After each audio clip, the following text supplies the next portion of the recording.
Salut à tous, nous continuons notre belle randonnée vers le mariage heureux et épanoui. Donc nous parlons depuis quelque temps du langage de l'amour. Dans le couple, chacun a son langage. Et donc c'est important de ne pas essayer de modifier le langage de l'autre, mais d'apprendre le langage de l'autre afin de le parler, afin d'être épanoui dans le foyer et afin d'éviter toute frustration.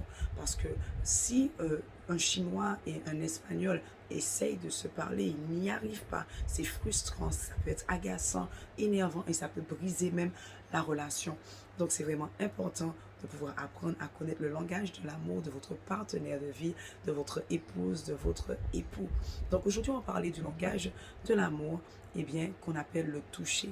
Il y a des personnes, effectivement, leur langage de l'amour, c'est pas les bonnes attentions, c'est pas les cadeaux, c'est pas les moments de qualité, mais c'est le toucher.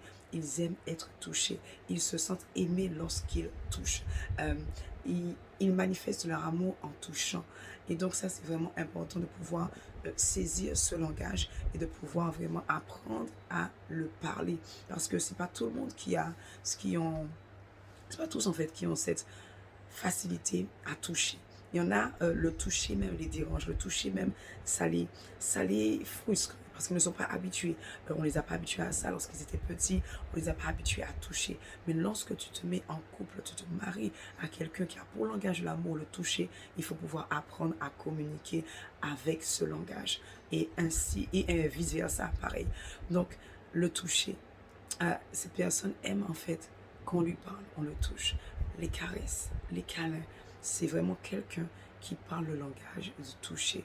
Et c'est vraiment important de pouvoir apprendre à le faire, même si vous n'êtes pas habitué à toucher, vous n'êtes pas habitué au câlin, ce genre de choses-là.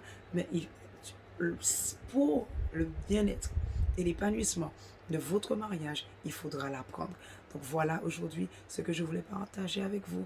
Le toucher est aussi un langage de l'amour.